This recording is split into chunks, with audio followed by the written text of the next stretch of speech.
वो कहता है कि दादी आखिर मैं कैसे भूल जाऊं उन पलों को जिनमें के 27 साल पहले जब मैं 5 वर्ष का था, यानी 5 साल का छोटा सा बच्चा था, मेरे चाचा राजेंद्र गुप्ता ने मेरी आंखों के सामने मेरी मम्मी पापा को किस तरीके से गोलियों से छलनी कर दिया था। और आप कहती हो कि भूल जा। और तो और जेल से आने के बाद दादी आप कहां भूल जाती हो। और तो और जेल से आने के बाद मेरे दादाजी यानी कि तुम्हारे पति को भी उन्होंने मरवा डाला था। कि विशाल तू ऐसा मत करना, मुझे देख ले, तेरे दादाजी की मौत का गम सहकर के भी आज मैं जिंदा हूं। मैंने तेरे चाचा को भी माफ कर दिया। अरे दीपावली खुशियों का त्योहार होता है, इसे मातम में मत बदल बेटा, मैं तुझे समझाती हूं, भूल जा। दादी आखिर हम कब तक चाचा के टुकड़ों पर पलते रहेंगे। अरे हमारा भी तो हक है इस प्रॉपर्टी पर, कब तक हम बेगानों की तरह इस घर में ही रहेंगे। अब क्या था दोस्तों, दादी विशाल को समझाते रह जाती है, लेकिन विशाल दादी के पैर छू करके और उनसे आशीर्वाद लेकर के मिशन पर निकल पड़ता है। और अब उसका मिशन जो होता है वो होता है जो 27 साल पहले उसके चाचा ने जो उसके पूरे परिवार को खत्म कर दिया था, अब उनसे उसे बदला लेना था। अंत में मैं आपको बताऊंगा पूरा किस्सा, फिर विक्की विशाल के साथ में भी क्या होता वो भी बताऊंगा। आप कहानी से बस जुड़े रहेगा और लास्ट में आप बताइएगा कि कहानी में कौन था, कौन सही था, कौन गलत था, जरूर आप कमेंट करके बताइएगा। साथियों आप में से कई हमारे साथियों ने कई बार जो वो गैंग्स ऑफ वासेमपुर फिल्म जरूर देखी होगी। और इस फिल्म में जो नवाजुद्दीन सिद्दीकी हैं उनका एक बड़ा ही फेमस डायलॉग है कि बाप का, दादा का, भाई का, सबका बदला लेगा रे तेरा फैजल। ये जो डायलॉग है ना, ये डायलॉग तो सुना ही होगा। और इस डायलॉग ने एक चिंगारी की तरह सीने में पड़ी सुस्त राख में दबी बदले की आग को सुलगा दिया था। इस एकमात्र डायलॉग ने बिक्की उर्फ विशाल की मैं बात कर रहा हूं, बिक्की उर्फ विशाल के मन में दबी बदले की आग फिर से ज्वाला बनने को बेताब होने लगी थी। आखिर बिक्की को अपने माता पिता की हत्या का बदला जो लेना था, जो 27 साल पहले 1997 में बिक्की के चाचा राजेंद्र गुप्ता ने बड़े ही बेरहमी के साथ बिक्की के माँ बाप को उसके ही सामने, जब वो 5 साल का बच्चा था, उसके सामने बड़े ही निर्मम तरीके से उसकी हत्या कर दी थी। इस कहानी को आप सुनिएगा, आपके रोंगटे खड़े हो जाएंगे। शायद हो सकता है इससे पहले आपने न्यूज चैनल्स के अंदर इस कहानी को सुना होगा।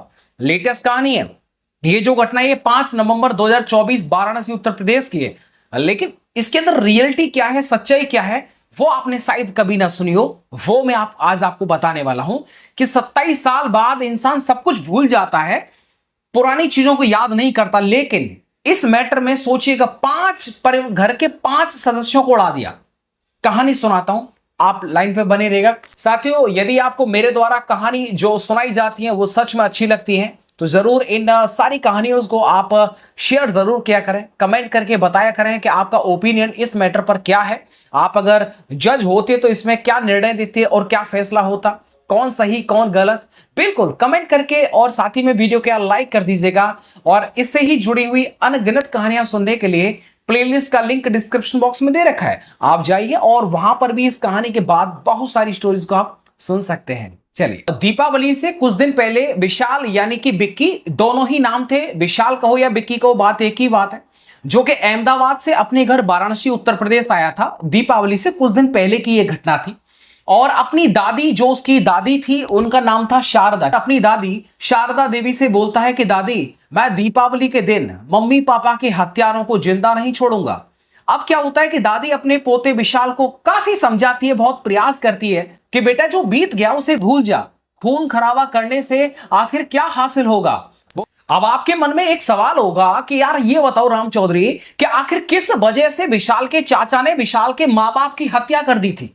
आखिर वो रीजन तो कुछ रहा होगा जिस वजह से उसके चाचा राजेंद्र ने जो है अपने ही भाई को और अपने भाई की पत्नी को जो है वो मार दिया था। और इतना ही नहीं, अपने बाप को भी नहीं छोड़ा था उसने। बताता हूं साथियों, देखिएगा 5 नवंबर 2000 की सुबह 11 बजे घर में काम करने वाली नौकरानी जो है वो आती है।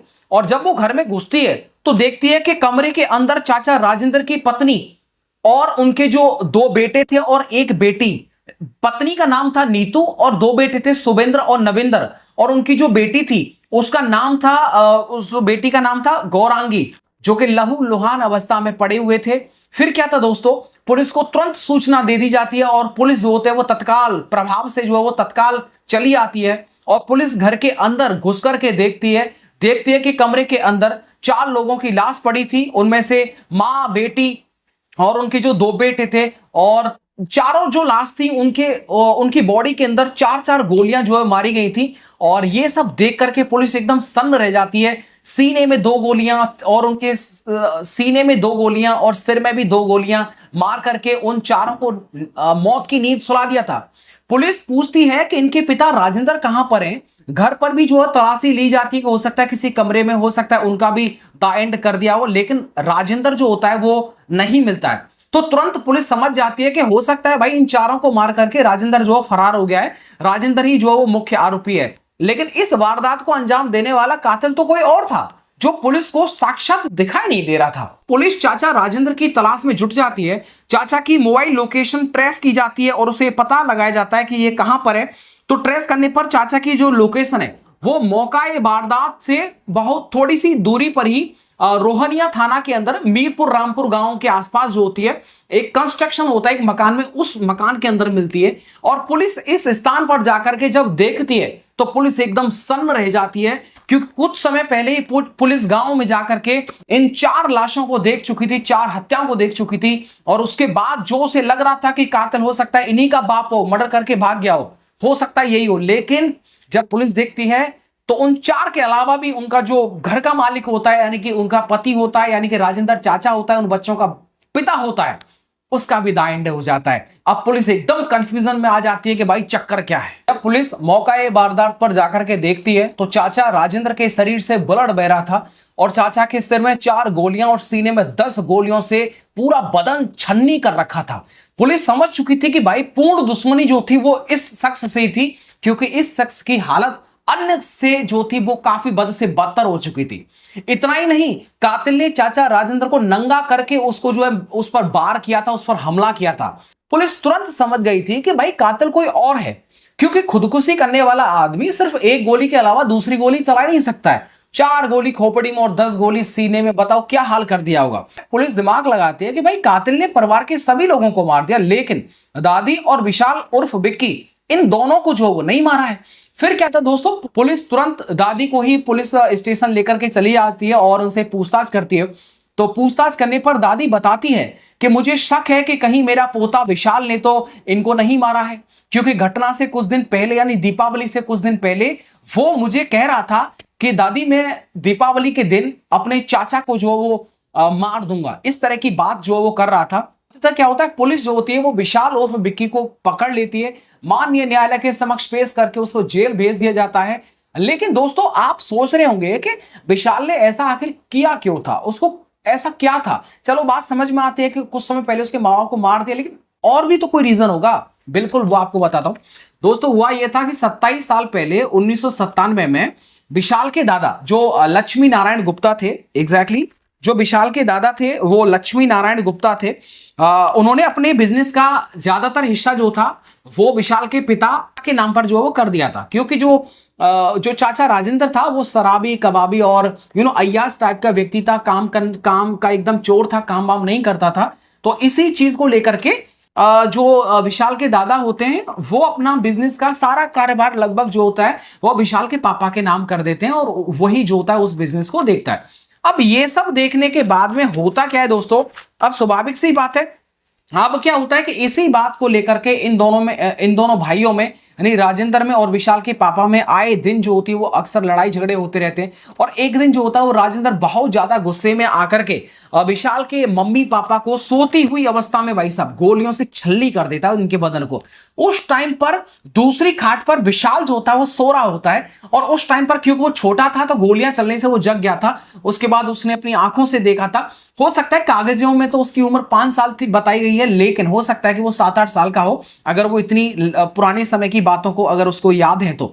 फिर क्या होता है कि राजेंद्र जो होता है इनके मम्मी पापा के मर्डर केस में 6 साल के लिए जेल में चला जाता है, और 6 साल के बाद जब वो बेल पर बाहर निकल के आता है तो उसके बाद अपने दादा को समझाता है कि इसकी जो संपत्ति ये जो विशाल के पापा के नाम कर रखी है उसको मुझे करो, वो मना कर देते हैं। तो होता है कि राजेंद्र जो होता है ना भाई, वो अपने बाप को भी नहीं छोड़ता। बाप जो होता है, इनके जो पिताजी होते हैं वो अपने साथ में एक सिक्योरिटी गनर रखते हैं भाई, दोनों को जो होता है ना किराए के टट्टुओं से जो है मरवा दिया जाता है। तो ऐसे करके आप देख सकते हैं कि मम्मी पापा और दादा इन तीनों को तो मारा, लेकिन उनका जब बेटा जब बड़ा हो गया, उस बेटे ने अपने माँ बाप के जो कातिल से जो बदला लिया वो आपने देखा, लेकिन आप दोस्तों जान सकते हैं कि इस तरह का जो कृत्य जो विशाल ने किया वो बिल्कुल जो होता है आज के समाज में बिल्कुल भी स्वीकार नहीं है। रीजन कुछ भी हो सकता है, आप भी इस कहानी को सुनने के बाद में लग रहा होगा कि यार उसने ऐसा किया। भाई देखो, आप देखिएगा जब जेल में चला जाता है आदमी, फिर वो कुछ साल के बाद में बेल पर आता है, लेकिन वो सजा थोड़ी खत्म होती है, केस चलता रहता है, बाद में उसे सजा पड़ती है, उसके बाद फिर वो आजीवन या लाइफ टाइम के लिए चला जाता है। लेकिन वही सारा काम अब विशाल ने भी कर दिया। बताइएगा आपको क्या लगता है सिर्फ आजीवन होगी? नहीं, फांसी की सजा होगी भाई। आप देख सकते हैं ना 5 मर्डर हुए थे, 5 मर्डर, और 5 मर्डर मतलब एक मर्डर में ना पूरा जीवन जो होता है ना तुम्हारा बर्बाद हो जाता है यार। तुम भूल जाओ, आपने बहुत सारे उदाहरण देखे होंगे। तो इसीलिए मैं कह रहा हूं कि विशाल ने भी जो ये कदम उठाया वो सरासर गलत था। आज के टाइम पर बिल्कुल ऐसा नहीं होना चाहिए था। अरे भाई मान लो उसको अगर प्रॉपर्टी चाहिए थी तो ऐसे में वो मानी न्यायालय के समक्ष जाकर के अपना बाद जो केस दायर करता, उसके बाद लेता, लेकिन ये कोई तरीका नहीं हुआ। अब बताओ, न तो जमीन रही, कुछ नहीं रहा, पूरी जिंदगी भर जेल में सड़ेगा। तो थोड़े से गुस्से के ऊपर, थोड़े से क्रोध में आकर के इंसान सोचने समझने की जो शक्ति होती है उसे खो देता है। आज की स्टोरी आपको दोस्तों कैसे लगी जरूर कमेंट करके बताइएगा। और आपको क्या लगता है कि अगर आपको जज बना दिया जाए तो आप इस स्टोरी को लेकर के क्या समझते हैं, आपकी क्या तर्क है, क्या राय है, वो आप जरूर कमेंट बॉक्स के अंदर जरूर शेयर करिएगा। मिलता हूं आपको नेक्स्ट वीडियो के साथ। वीडियो को देखने के लिए आप सबका बहुत बहुत शुक्रिया। Thank you.